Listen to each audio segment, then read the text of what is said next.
Scarhaven Keep, written by J.S. Fletcher. Read by Tara Mackinnon Dow. This is an audio tattoo production.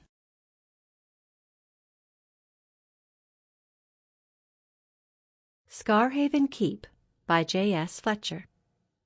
Chapter 1. Wanted at Rehearsal.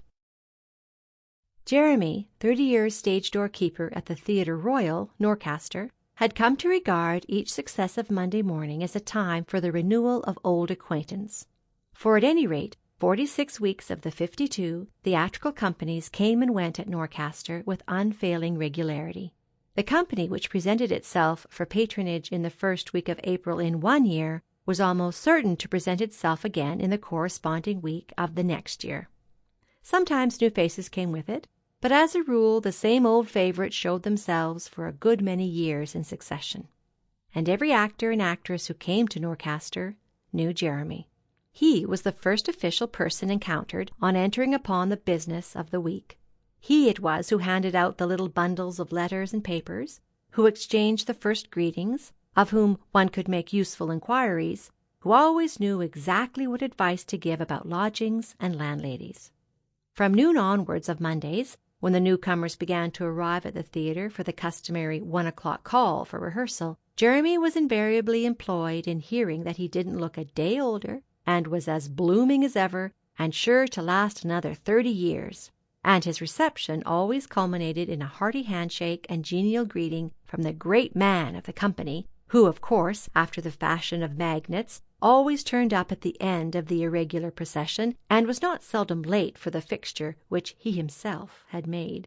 At 1:15 of a certain Monday afternoon in the course of a sunny October, Jeremy leaned over the half-door of his sanctum in conversation with an anxious-eyed man who for the past 10 minutes had hung about in the restless fashion peculiar to those who are waiting for somebody. He looked up the street and down the street a dozen times. He had pulled out his watch and compared it with the clock of a neighbouring church almost as often. He had several times gone up the dark passage which led to the dressing-rooms, and had come back again looking more perplexed than ever.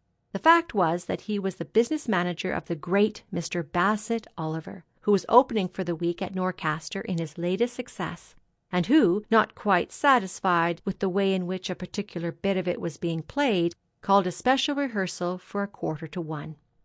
Everything and everybody was ready for that rehearsal, but the great man himself had not arrived.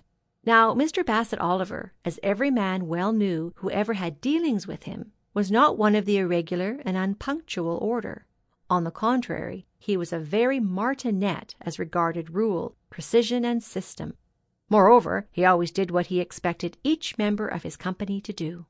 Therefore his non-arrival, his half-hour of irregularity, seemed all the more extraordinary. "Never knew him to be late before, never!" exclaimed the business manager, impatiently pulling out his watch for the 20th time. "Not in all my 10 years' experience of him, not once." "I suppose you've seen him this morning, Mr. Stafford?"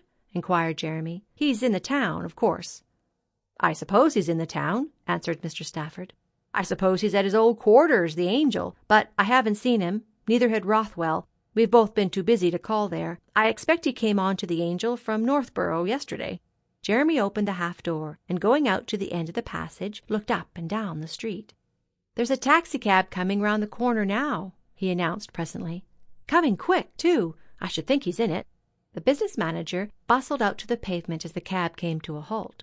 But instead of the fine face and distinguished presence of Mr. Bassett Oliver, he found himself confronting a young man who looked like a well-set-up subaltern or a cricket and football-loving undergraduate, a somewhat shy, rather nervous young man, scrupulously groomed, and neatly attired in tweeds, who, at the sight of the two men on the pavement, immediately produced a card-case.